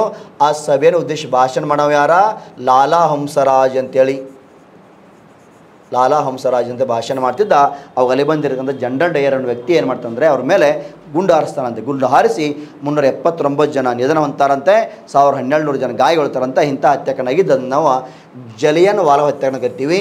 ಇದು ಆಗಿದ್ದು ಯಾವ ನಗರದಲ್ಲಿ ಅಂತಂದರೆ ಅಮೃತಸರ್ ನಗರದಲ್ಲಿ. ಆಪ್ಷನ್ ಸಿ ಅಮೃತಸರ ಅಂತೇಳಿ. ನೋಡ್ರಿ, ಇದು ಗೊತ್ತಿರಬೇಕು. ಇದ್ರ ಬಗ್ಗೆ ಡೀಟೇಲ್ ಆಗಿ ನಾನು ಲಾಸ್ಟ್ ಕ್ಲಾಸ್ ನೋಡಿದ್ದೀನಿ. ನೀವು ಅದೇನು ಮಾಡಿರ್ತಂದರೆ ಇದ್ರ ಬಗ್ಗೆ ಈ ಫಸ್ಟ್ ಯಾರು ಇದನ್ನು ಕೇಳಾಕತ್ತೀರೋ ಆ ಕ್ಲಾಸನ್ನು ನೋಡಿ ಬಂದ ನಂತರ ಇದ್ರ ಬಗ್ಗೆ ಡೀಟೇಲಾಗಿ ಗೊತ್ತಾಗ್ತದೆ. ಇದು ಯಾವ ನಗರದಲ್ಲಿ ಅಂದ್ರೆ ಈ ನಗರದಲ್ಲಿದೆ. ಅದಕ್ಕೆ ನಾನು ಕೆಲವು ಈ ಪ್ರಶ್ನೆಗಳನ್ನು ಯಾವ್ಯಾವ ಹೊಸ ಪ್ರಶ್ನೆ ಬರ್ತಾವಲ್ಲ ಒಂದು ಡೀಟೇಲಾಗಿ ಹೇಳಾಕತ್ತೀನಿ. ಯಾಕಂದ್ರೆ ಮುಂದೆ ಬರೋ ಪ್ರಶ್ನೆಗಳಿಗೆ ನಿಮಗೆ ಅನುಕೂಲ ಆಗಿಬಿಡ್ತದೆ. ಈಗ ನಾನು ಲಾಸ್ಟ್ ಕ್ಲಾಸಲ್ಲಿ ಅಸಹಕಾರ ಚಳವಳಿ, ರೌಲತ್ ಕಾಯ್ದೆ, ಹತ್ಯಾಕಾಂಡದ ಬಗ್ಗೆ ಎಲ್ಲವನ್ನು ಹೇಳಿದ್ದೀನಿ ನಾನು. ಈಗ ಡೈರೆಕ್ಟಾಗಿ ನಾವು ಏನು ಹೇಳೋದು, ಈ ಕ್ವಶನಿಗೆ ಆನ್ಸರ್ ಹೇಳ್ಬೋದು ಅಮೃತಸರ ಅಂತೇಳಿ. ಸರಿಯಾಗಿ ಗೊತ್ತಾಯಿತು ಅಂತ ಅಂದ್ಕೊಂಡಿದ್ದೀನಿ. ಮತ್ತು ಅದಲ್ಲದೆ ಹತ್ಯಾಕಾಂಡದ ವಿಚಾರಣೆಗಾಗಿ ಯಾವ ಆಯೋಗ ರಚನೆ ಆಯಿತು? ಹಂಟರ್ ಆಯೋಗ ರಚನೆ ಆಯಿತು. ಹಂಟರ್ ಆಯೋಗ ಎರಡಾಗಿದೆ ಅಂತ ಹೇಳಿದ್ದೀನಿ ನಾನು. 1787ರಲ್ಲಿ ಲಾರ್ಡ್ ರಿಪ್ಪನ್ ಕಾಲದಾಗ ಒಂದು ಹಂಟರ್ ಆಯೋಗ ರಚನೆ ಆಯಿತು. ಅದು ಉದ್ದೇಶ ಏನಿತ್ತು ಅಂದ್ರೆ ಅಲ್ಲಿ ಶಿಕ್ಷಕರಿಗೆ ಬಂದಿತ್ತು ಶೈಕ್ಷಣಿಕ ಆಯೋಗ. ಪ್ರಾಥಮಿಕ ಮತ್ತು ಪ್ರೌಢ ಶಿಕ್ಷಣವನ್ನು ಅಭಿವೃದ್ಧಿ ಮಾಡೋ ಸಲುವಾಗಿ ಒಂದು ಆಯೋಗ ಬಂದಿತ್ತು, ಹಂಟರ್ ಆಯೋಗ ಅಂತ ಹೇಳಿದ್ದೀನಿ ನಾನಲ್ಲಿ. ಅದನ್ನು ಕೇಳಿದಿರಿ? Yes, okay. ಇನ್ನು ಮುಂದಿನ ಪ್ರಶ್ನೆ ನೋಡಿರಿ. ಈಗ ಮುಂದಿನ ಪ್ರಶ್ನೆ ಈ ರೀತಿ ಇದೆ. ಈ ಕೆಳಗಿನವುಗಳಲ್ಲಿ ಯಾರು ಅನುಶೀಲನ ಸಮಿತಿಯ ರಚನೆಗೆ ಸಂಬಂಧಿಸಿಲ್ಲ ಅಂತೇಳಿದ್ದಾರೆ? ಈ ಕೆಳಗಿನವುಗಳಲ್ಲಿ ಯಾರು ಅನುಶೀಲನಾ ಸಮಿತಿಯ ರಚನೆಗೆ ಸಂಬಂಧಿಸಿಲ್ಲ ಅಂತೇಳಿದ್ದಾರೆ? ಈಗ ನಾವು ಕ್ರಾಂತಿಕಾರಿಗಳು ಅಂತ ಓದ್ತೀವಿ. ನಾವು ಏನ್ರಿ ಕ್ರಾಂತಿಕಾರಿಗಳು ಅಂತ ಓದ್ತಿರ್ತೀವಿ. ಆ ಕ್ರಾಂತಿಕಾರಿಗಳ ಬಗ್ಗೆ ಓದುವಾಗ ಮೊದಲ ಕ್ರಾಂತಿಕಾರಿ ಯಾರಂದ್ರೆ ವಾಸುದೇವ್ ಬಲ್ವಂತ್ ಫಡ್ಕೆ ಅಂತ ಇರ್ತಾನೆ.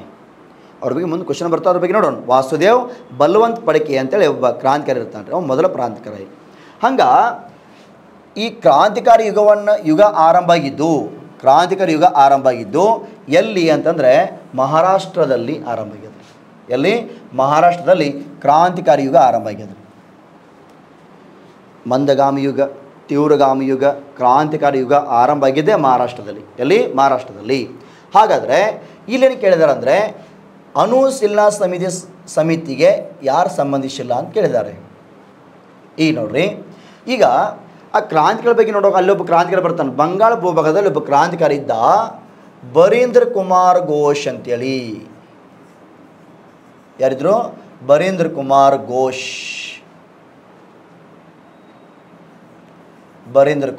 ಘೋಷ್ ಅಂತ ಇರ್ತಾನೆ. ಇವರು ಬಂಗಾಳದವರು. ಇವರೆಲ್ಲರೂ ಬಂಗಾಳದವರು.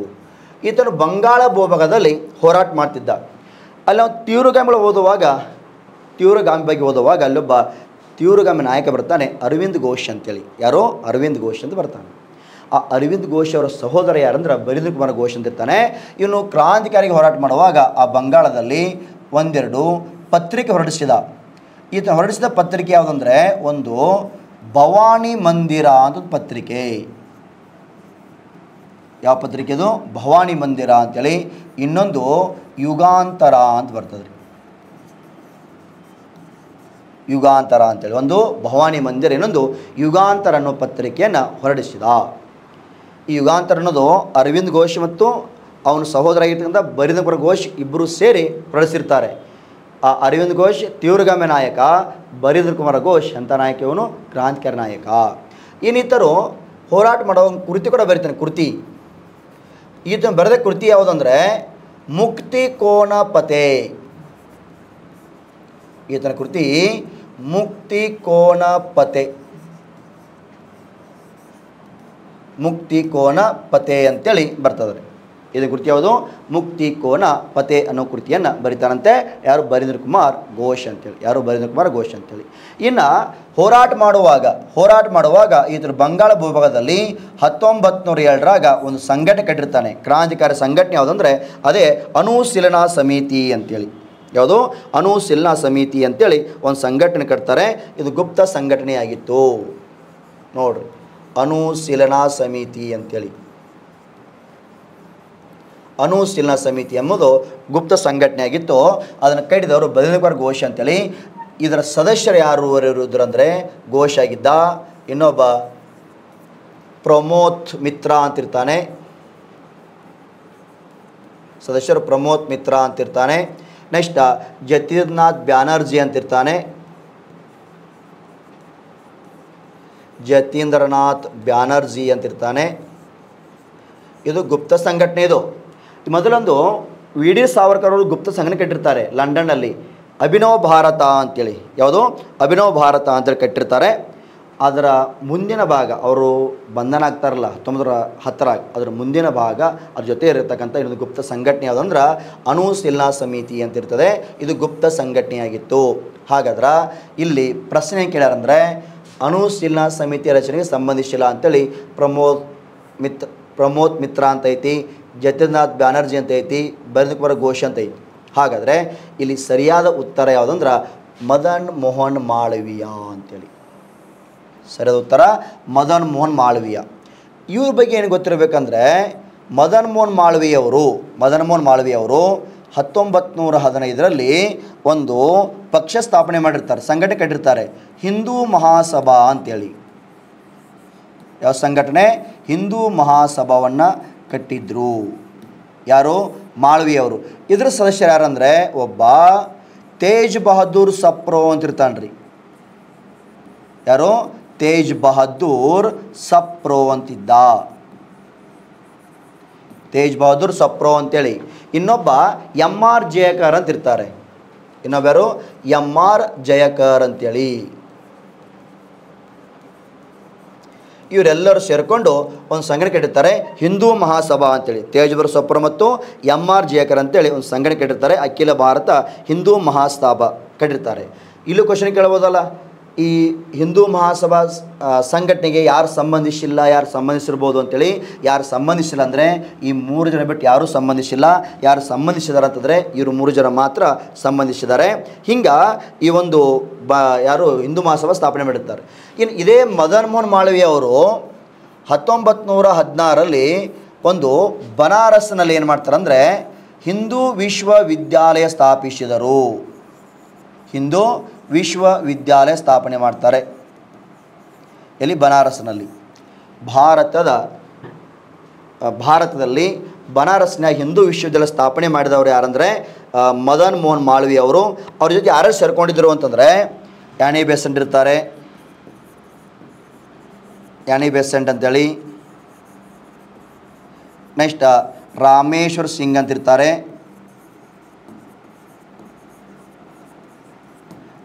ಯಾರು? ರಾಮೇಶ್ವರ್ ಸಿಂಗ್ ಅಂತಿರ್ತಾರೆ. ಇನ್ನೊಬ್ಬರು ಸುಂದರ್ ಲಾಲ್ ಅಂತಿರ್ತಾರೆ. ಸುಂದರ್ ಲಾಲ್ ಅಂತೇಳಿ ಇರ್ತಾರಂತೆ. ಹಿಂಗೆ ಇವರೆಲ್ಲರೂ ಸೇರಿಕೊಂಡು ಒಂದು ಹಿಂದೂ ಮಹಾಸಭಾ ಸಂಘಟನೆಯನ್ನು ಸ್ಥಾಪನೆ ಮಾಡಿರ್ತಾರೆ. ಬನಾರಸ್ ಹಿಂದೂ ವಿಶ್ವವಿದ್ಯಾಲಯ ಕಟ್ಟಿರ್ತಾರೆ.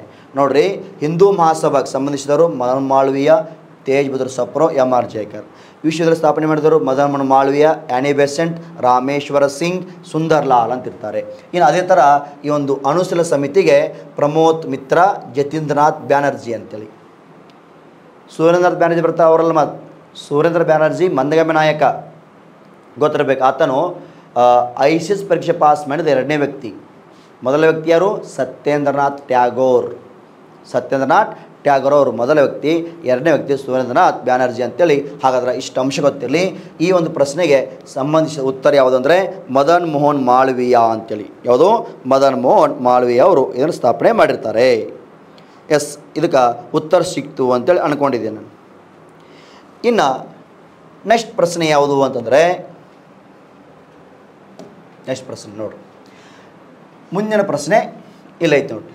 ಭಾರತದಲ್ಲಿ ಇಂಗ್ಲಿಷ್ ಶಿಕ್ಷಣದ ಮ್ಯಾಗ್ನಾ ಕಾರ್ಟಾ ಎಂದು ಪರಿಗಣಿಸಲಾದ ಡಿಸ್ಪ್ಯಾಚ್ ಅನ್ನು ಹೆಸರಿಸಿ ಅಂತ ಹೇಳಿದ್ದಾರೆ.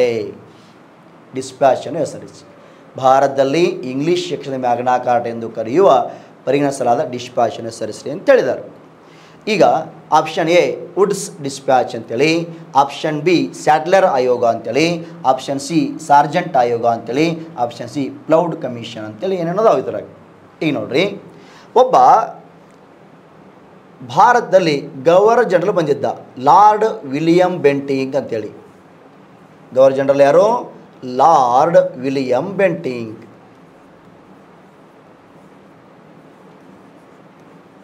ಲಾರ್ಡ್ ವಿಲಿಯಂ ಬೆಂಟಿಂಗ್ ಅಂತಿರ್ತಾನೆ. ಈತನ ಅವಧಿಯಲ್ಲಿ ಒಂದು ಏನಾಗಿತ್ತಂದರೆ 1835ರಲ್ಲಿ ಒಂದು ಚಾರ್ಲ್ಸ್ ವುಡ್ ವರದಿ ಅಂತ ಬಂದಿರ್ತದೆ ರೀ. ಯಾವ ವರದಿ? ಚಾರ್ಲ್ಸ್ ವುಡ್ ವರದಿ ಅಂತ ಬಂದಿತ್ತು.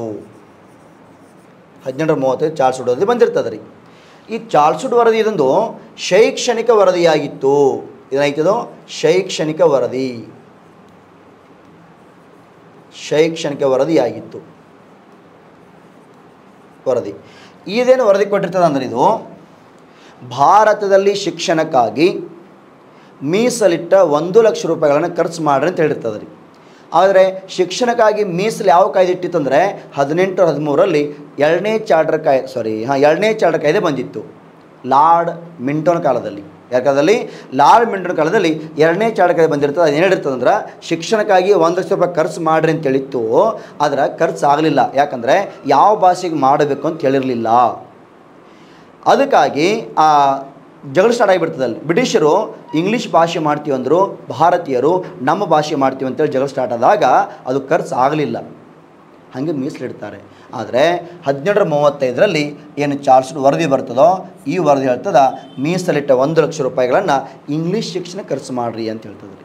ಆ ಇಂಗ್ಲೀಷ್ ಶಿಕ್ಷಣ ಖರ್ಚು ಮಾಡೋದು ವರದಿ ಏನು ಕೊಡ್ತದೋ ಆ ವರದಿ ಅನ್ವಯ ಲಾರ್ಡ್ ವಿಲಿಯಂ ಬೆಂಟಿಂಗ್ ಏನು ಮಾಡ್ತಂದರೆ ಇಂಗ್ಲೀಷಿಗೆ ಖರ್ಚು ಮಾಡಿ ಇಂಗ್ಲೀಷನ್ನು ಅಳವಡಿಸಿಕೊಂಡ, ಸುಧಾರಣೆ ಮಾಡಿದ. ಅದಕ್ಕಾಗಿ ಆ ಒಂದು ಚಾರ್ಲ್ಸ್ ವರದಿ ಮೆಕಾಲೆ ವರದಿ ಬರ್ತದೆ. ವುಡ್ಸ್ ವರದಿ ಇಲ್ಲದು ಮೆಕಾಲೆ ವರದಿ ಅಂತೇಳಿ. ಈ ಮೆಕಾಲೆ ವರದಿ ಬರ್ತದಲ್ಲ, ಇದು ಶೈಕ್ಷಣಿಕ ವರದಿ. ಈ ಮೆಕಾಲೆ ವರದಿಯನ್ನು ಜಾರಿ ತಂದವರು ವಿಲಿಯಂ ಬೆಂಟಿಂಕ್.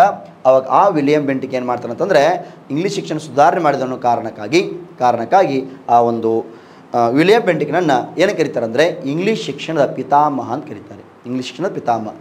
ಅದು ಚಾರ್ಲ್ಸ್ ವುಡ್ ವರದಿ ಅಲ್ಲ, ಮೆಕಾಲೆ ವರದಿ ಅಂತೇಳಿ. ಈಗ ನಮಗೆ ಇಲ್ಲಿ ನೋಡ್ರಿ, ಅದೇ ಥರ ಒಬ್ಬ ಲಾರ್ಡ್ ಡಾಲ್ ಹೌಸಿ ಅಂತ ಬಂದಿರ್ತಾನೆ. ಲಾರ್ಡ್ ಡಾಲ್ ಹೌಸಿ ಅಂತ ಬಂದಿರ್ತಾನೆ. ಈ ಲಾರ್ಡ್ ಡಾಲ್ ಹೌಸಿಯನ್ನು ಸಾರಿಗೆ ಸಂಪರ್ಕಗಳ ಪಿತಾಮಹ ಅಂತ ಕರೀತಾರೆ, ರೈಲ್ವೆ ಪಿತಾಮಹ ಅಂತ ಕರೀತಾರೆ, ಹೀಗೆಲ್ಲ ಕರೀತಾರೆ. ಆತನು ಆಳ್ವಿಕೆ ಮಾಡುವಾಗ ಇಲ್ಲೇನಾಗ್ತದೆ ಅಂದರೆ 1854ರಲ್ಲಿ ಒಂದು ಚಾರ್ಲ್ಸ್ ವುಡ್ ವರದಿ ಅಂತ ಬರ್ತದೆ ರೀ.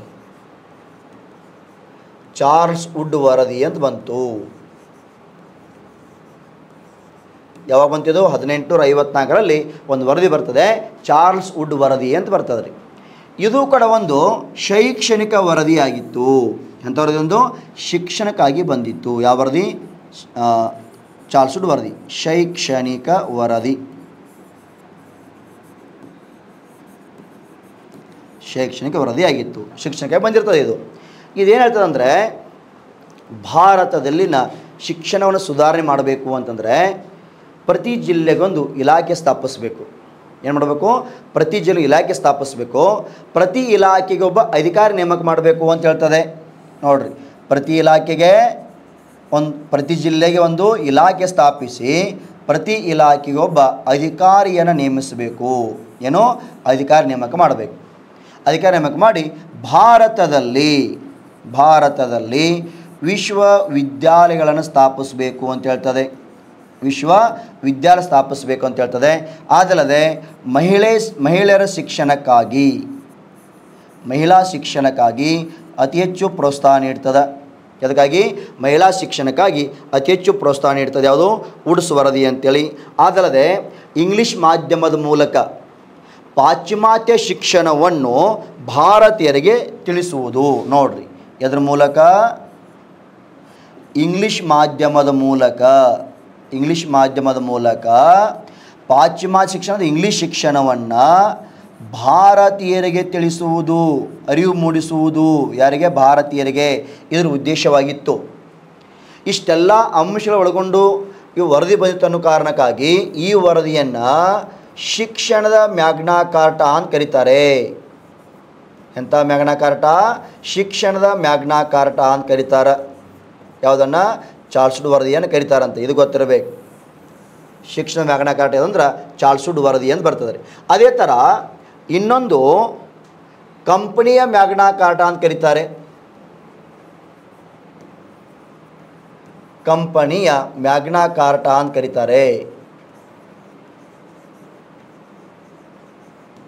ಕಂಪನಿಯ ಮ್ಯಾಗ್ನಾ ಕಾರ್ಟಾ ಅಂತ ಕರೀತಾರೆ. ಇದನ್ನ ಯಾವ್ದು ಕರೀತಾರೆ ಅಂದರೆ ಪರೋಕ್ಷಿಯಾರ್ನ ಪರಮಾಣುಗಳು ಅಂತ ಬರ್ತಾವ್ರಿ.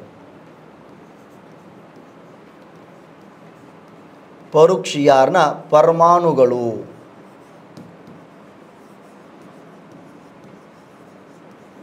ಪರೋಕ್ಷಿಯಾರ್ನ ಪರಮಾಣುಗಳು ಅಂತ ಕರೀತಾರೆ. ಪರೋಕ್ಷಿಯಾರ್ನ ಪರಮಾಣುಗಳು ಅಂತೇಳಿ ಕರೀತಾರೆ. ಕಂಪನಿ ಮ್ಯಾಗ್ನಾ ಕಾರ್ಟಾ ಅಂತೇಳಿ. ಇನ್ನೊಂದು ಭಾರತೀಯ ಮ್ಯಾಗ್ನಾ ಕಾರ್ಟಾ ಅಂತ ಬರ್ತದೆ. ಒಂದು ಯಾವುದ್ರಿ?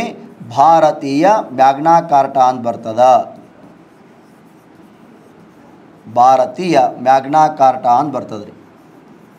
ಈ ಭಾರತೀಯ ಮ್ಯಾಗ್ನಾ ಕಾರ್ಟಾ ಅಂತ ಯಾವುದಕ್ಕೆ ಕರೀತಾರಂದರೆ 1858ರ ಭಾರತ ಸರ್ಕಾರದ ಕಾಯ್ದೆ.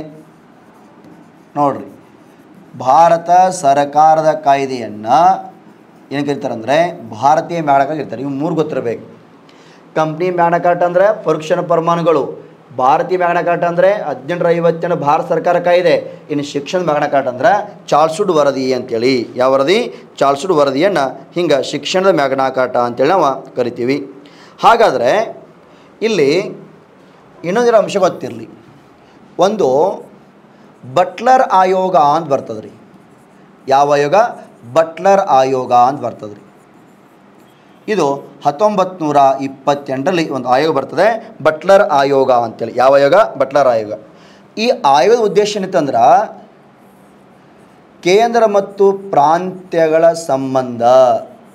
ನೋಡ್ರಿ, ಕೇಂದ್ರ ಮತ್ತು ಪ್ರಾಂತ್ಯಗಳ ಸಂಬಂಧಕ್ಕಾಗಿ ನಡುವಿನ ಸಂಬಂಧವನ್ನು ಸುಧಾರಣೆ ಮಾಡಬೇಕು ಅಂತೇಳಿ ಬಟ್ಲರ್ ಆಯೋಗ ಬಂದಿದ್ದು 1928ರಾಗ. ಕೇಂದ್ರ ಮತ್ತು ಪ್ರಾಂತ್ಯಗಳ ಸಂಬಂಧವನ್ನು ಸುಧಾರಣೆ ಮಾಡಬೇಕು ಅಂತೇಳಿ ಬಂದಿರ್ತದೆ ಬಟ್ಲರ್ ಆಯೋಗ ಅಂತೇಳಿ. ಇನ್ನೊಂದು ಹರ್ಟೋಗ್ ಆಯೋಗ ಅಂತ ಬರ್ತದೆ 1928ರಾಗ. ಹರ್ಟೋಗ್ ಆಯೋಗ ಅಂತೇಳಿ. ಹರ್ಟೋಗ್ ಆಯೋಗ ಅಂತ ಬರ್ತದೆ 1928ರಲ್ಲಿ. ಇದು ವೃತ್ತಿ ಶಿಕ್ಷಣದ ಬಗ್ಗೆ ಸುಧಾರಣೆ ಮಾಡ್ತದೆ ರೀ. ವೃತ್ತಿ ಶಿಕ್ಷಣವನ್ನು ಸುಧಾರಣೆ ಮಾಡುವ ಸಲುವಾಗಿ ಇದು ಬಂದಿತ್ತು. ಅದು ಹರ್ಟೋಗ್ ಆಯೋಗ. ವೃತ್ತಿ ಶಿಕ್ಷಣಕ್ಕೆ ಸಂಬಂಧಪಟ್ಟಂಥ ಒಂದು ಆಯೋಗ ಇತ್ತು, ಹರ್ಟೋಗ್ ಆಯೋಗ ಅಂತೇಳಿ. ಇನ್ನೊಂದು ಶಾಡ್ಲರ್ ಆಯೋಗ ಅಂತ ಬರ್ತದೆ ರೀ 1917ರಲ್ಲಿ. ಶಾಡ್ಲರ್ ಆಯೋಗ ಅಂತ ಬರ್ತದೆ. ಶಾಡ್ಲರ್ ಆಯೋಗ 1917 ಬರ್ತದೆ. ಯಾವ ಆಯೋಗ? ಶಾಡ್ಲರ್ ಆಯೋಗ ಅಂತೇಳಿ ಬರ್ತದಂತೆ. ಈ ಶಾಡ್ಲರ್ ಆಯೋಗ ಐತಲ್ರಿ, ಇದು ಕಲ್ಕತ್ತಾ ವಿಶ್ವವಿದ್ಯಾಲಯ ಪ್ರಗತಿಯ ಬಗ್ಗೆ ವಿವರಣೆ ಕೊಡ್ತದಂತೆ. ಇದು ಅಂದರೆ ಕಲ್ಕತ್ತಾದಲ್ಲಿ ವಿಶ್ವವಿದ್ಯಾಲಯ ಸ್ಥಾಪನೆ ಇರ್ತದೆ. ಅಂದರೆ ಈಗ ಆಗಲೇ ಹೇಳಿದೆ ನಾನು, ಇಲ್ಲಿ ಚಾರ್ಲ್ಸ್ ವುಡ್ ವರದಿ ಹೇಳ್ತಾರೆ ಭಾರತದಲ್ಲಿ ವಿಶ್ವವಿದ್ಯಾಲಯ ಸ್ಥಾಪನೆ ಮಾಡ್ರಿ ಅಂತೇಳಿ. ಹಂಗೆ ಲಾರ್ಡ್ ಕ್ಯಾನಿಂಗ 1857ರಾಗ ಮೊಟ್ಟ ಮೊದಲ ಬಾರಿಗೆ ವಿಶ್ವವಿದ್ಯಾಲಯ ಸ್ಥಾಪನೆ ಮಾಡಿದ್ದ ಕಲ್ಕತ್ತಾದಲ್ಲಿ. ನಂತರ ಬಾಂಬೆ, ನಂತರ ಮದ್ರಾಸ್ ಪ್ರಾಂತ್ಯದಲ್ಲಿ ಆಗಿರ್ತಾವ್ರಿ. ಅದ್ರ ಮೊದಲು ವಿಶ್ವವಿದ್ಯಾಲಯ ಯಾವುದು? ಕಲ್ಕತ್ತಾ. ಅಂದ್ರೆ ಆಧುನಿಕ ಭಾರತದ ಮೊಟ್ಟ ಮೊದಲ ವಿಶ್ವವಿದ್ಯಾಲಯ ಕಲ್ಕತ್ತಾ ವಿಶ್ವವಿದ್ಯಾಲಯ ರೀ. ಆ ಕಲ್ಕತ್ತಾ ವಿಶ್ವವಿದ್ಯಾಲಯದ ಪ್ರಗತಿಯ ಪರಿಶೀಲನೆಗೆ ಆಗಿರ್ತಕ್ಕಂಥ ಒಂದು ಆಯೋಗ ಶಾಡ್ಲರ್ ಆಯೋಗ ಅಂತೇಳಿ. ಯಾವ ವಿಶ್ವವಿದ್ಯಾಲಯ ಇದು? ಕಲ್ಕತ್ತಾ ವಿಶ್ವವಿದ್ಯಾಲಯಕ್ಕೆ ಒಂದು ಪ್ರಗತಿ ಪರಿಶೀಲನೆ ಮಾಡಬೇಕಂತೇಳಿ ಒಂದು ಆಯೋಗ ರಚನೆ ಆಗಿತ್ತು. ಅದು ಯಾವುದಂದ್ರೆ ಶಾಡ್ಲರ್ ಆಯೋಗ ಅಂತೇಳಿ ಆಗಿತ್ತು. ಹಿಂಗೆ ಇಲ್ಲಿ ಇಷ್ಟು ಅಂಶಗಳು ಗೊತ್ತಿರಲಿ ನಿಮಗೆ. ಇಲ್ಲಿ ಪ್ರಶ್ನೆ ಕೇಳಿದಾರಂದರೆ ಇಂಗ್ಲೀಷ್ ಶಿಕ್ಷಣ ಮ್ಯಾಗ್ನಾ ಕಾರ್ಟಾ ಎಂದು ಪರಿಗಣಿಸಲಾಗಿರುವ ವುಡ್ಸ್ ಡಿಸ್ಪ್ಯಾಚನ್ನು ಏನೆಂದು ಕರೆಯಲಾಗಿದೆ ಅಂತಂದರೆ ಅದು ಯಾವುದಂದರೆ ಚಾರ್ಲ್ಸ್ ವುಡ್ ವರದಿ ಅಥವಾ ವುಡ್ಸ್ ಡಿಸ್ಪ್ಯಾಚ್ ಅಂತ ಕರೀತಾರೆ. ಚಾರ್ಲ್ಸ್ ವುಡ್ ವರದಿ ಅಥವಾ ವುಡ್ಸ್ ಡಿಸ್ಪ್ಯಾಚ್ ಅಂತ ಕರಿತೀವಿ. ಹಿಂಗೆ ಈ ಪ್ರಶ್ನೆಗೆ ಸರಿಯಾದ ಉತ್ತರ ಯಾವುದು ಅಂದರೆ ವುಡ್ಸ್ ಡಿಸ್ಪ್ಯಾಚ್ ಅಂತ ಬರ್ತದೆ. ವುಡ್ಸ್ ಡಿಸ್ಪ್ಯಾಚ್ ಅಂತೇಳಿ ಬರ್ತದಂತೆ. ಈ ಒಂದು ನಿಮ್ಮ ಅನೇಕ ಆಯೋಗಗಳು ಬರ್ತಾವೆಲ್ಲವು, ಆದರೆ ಪ್ರಮುಖ ಆಗಿರ್ತಕ್ಕಂಥ 2-3-4 ಆಯೋಗ ಹೇಳಿದ್ದೀನಿ. ಬಟ್ಲರ್ ಆಯೋಗ 1928 ಕೇಂದ್ರ ಮತ್ತು ಪ್ರಾಂತ್ಯ ನಡುವಿನ ಸಂಬಂಧ.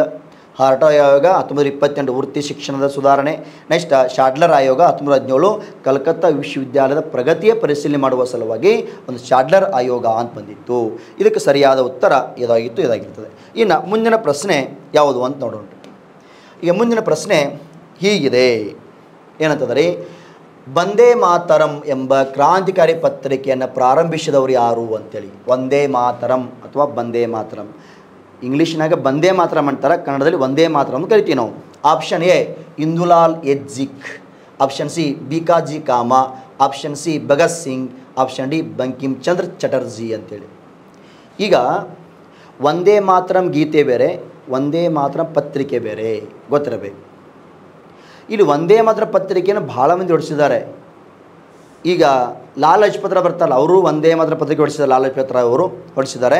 ಆದರೆ ಅವರು ಲಾಲ್ ಲಜಪತ್ ರಾವ್ ಅವರು ತೀವ್ರಗಾಮಿ ನಾಯಕ. ಇಲ್ಲಿ ಕೊಟ್ಟಿದ್ದು ಕ್ರಾಂತಿಕಾರಿ ಎಂಬ ಪತ್ರಿಕೆ ಅಂತೇಳಿ. ಈ ಕ್ರಾಂತಿಕಾರಿ ಹೋರಾಟ ಮಾಡುವಾಗ ನಾವು ಅಲ್ಲಿ ಅವ್ರ ಬಗ್ಗೆ ಓದ್ತೀವಿ, ಮೇಡಮ್ ಬಿಕಾಜಿ ಕಾಮ ಅಂತೇಳಿ. ಮೇಡಮ್ ಬಿಕಾಜಿ ಕಾಮ ಅಂತ ಓದ್ತೀವಿ ನಾವು. ಕ್ರಾಂತಿಕಾರಿಗಳಲ್ಲಿ ಇವರು ಕೂಡ ಬರ್ತಾರೆ, ಮೇಡಮ್ ಬಿಕಾಜಿ ಕಾಮ ಅಂತೇಳಿ. ಇವರು ಮಹಾರಾಷ್ಟ್ರದ ಬಾಂಬೆಯವರು, ಮಹಾರಾಷ್ಟ್ರದ ಬಾಂಬೆಯವರು ಮೇಡಮ್ ಬಿಕಾಜಿ ಕಾಮ ಅಂತೇಳಿ ಆಗಿರ್ತಾರೆ. ಇವರು ಕ್ರಾಂತಿಕಾರಿ ಹೋರಾಟ ಮಾಡುವಾಗ 1905ರಲ್ಲಿ ಏನು ಮಾಡ್ತಾರೆ ಅಂತಂದರೆ ಒಂದು ಸಂಘಟನೆಯನ್ನು ಸ್ಥಾಪನೆ ಮಾಡಿದರು. 1905 ಒಂದು ಸಂಘಟನೆ ಸ್ಥಾಪನೆ ಮಾಡಿರ್ತಾರೆ. ಯಾವುದು ಅಂದ್ರೆ ಪ್ಯಾರಿಸ್ ಇಂಡಿಯನ್ ಸೊಸೈಟಿ ಅಂತೇಳಿ. ಪ್ಯಾರಿಸ್ ಇಂಡಿಯನ್ ಸೊಸೈಟಿಯನ್ನು ಸ್ಥಾಪನೆ ಮಾಡಿರ್ತಾರೆ.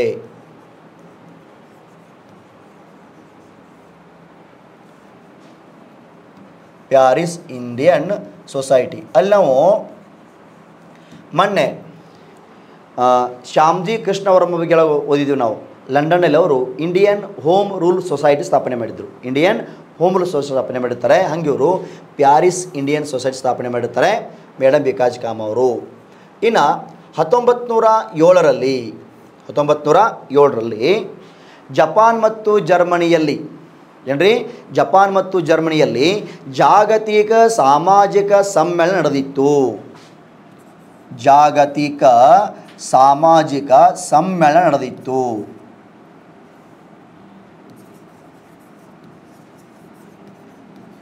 ಜಾಗತಿಕ ಸಾಮಾಜಿಕ ಸಮ್ಮೇಳನ ನಡೆದಿತ್ತು.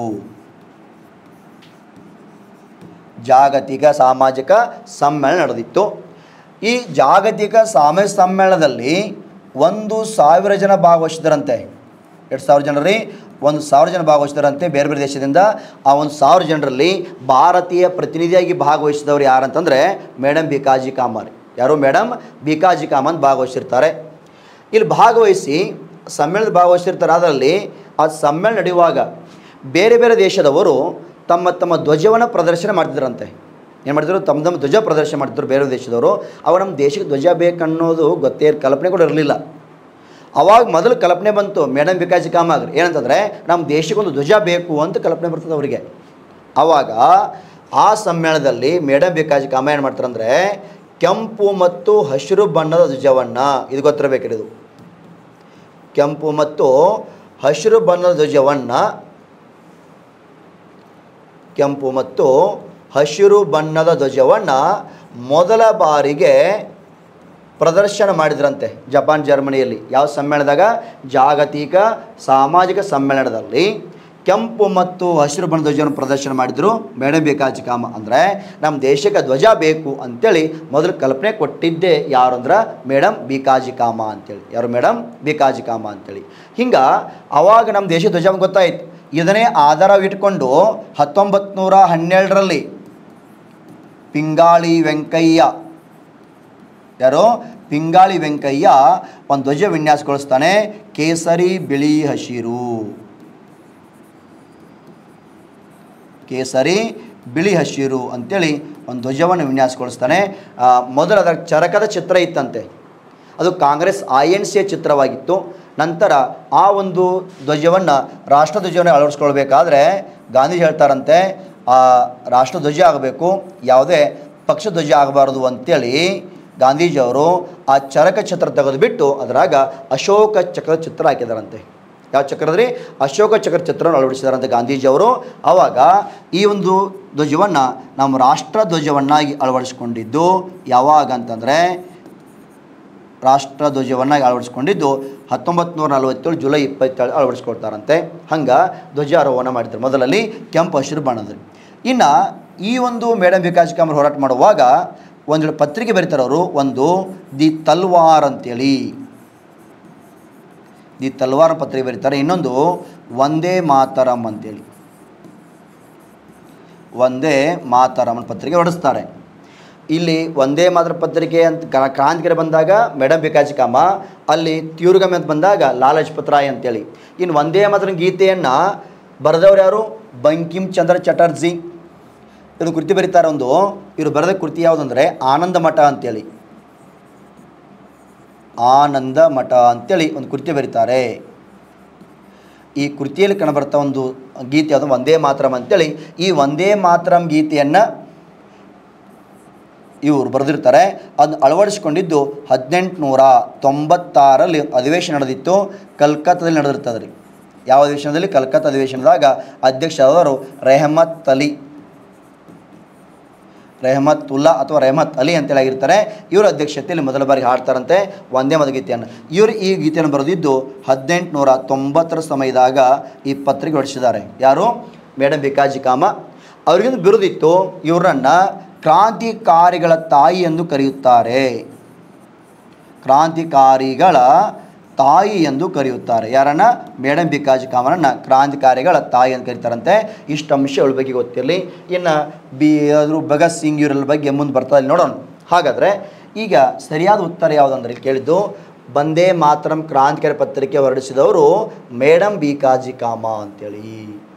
ಅಲ್ಲಿ ಕ್ರಾಂತಿಕಾರಿ ಹೆಸರು ಕೊಟ್ಟರು ಮೇಡಮ್ ಭಿಕಾಜಿ ಕಾಮ ಅಂತೇಳಿ. ಮತ್ತು ಅಲ್ಲಿ ಇನ್ನೊಬ್ರು ಹೊಡಿಸಿದವರು ಲಾಲಾ ಲಜಪತ್ ರಾಯ್ ಹೊಡಿಸಿದಾರೆ, ಅವ್ರ ಹೆಸರು ಕೂಡ ಅಲ್ಲಿ ಇರಲಿಲ್ಲ. ಹಿಂಗೆ ಪತ್ರಿಕೆ ಹೊಡಿಸಿದ್ದಾರೆ. ಇಷ್ಟು ಅಂಶಗಳು ಯಾರಿಗೆ ಗೊತ್ತಿರಲಿ ಅಂದರೆ ನಿಮಗೆ ಗೊತ್ತಿರಲಿ. ಮುಂದಿನ ಸಲ ದಿ ತಲವಾರ್ ಅಂತ ಕೇಳ್ಬೋದು, ಧ್ವಜ ಮೊದಲು ಪ್ರವೇಶ ಮಾಡಿದಾರೆ ಅಂತ ಕೇಳ್ಬೋದು. ಹಿಂಗೆ ಅನೇಕ ಅಂಶಗಳು ಕೇಳ್ತಿರ್ತಾರೆ.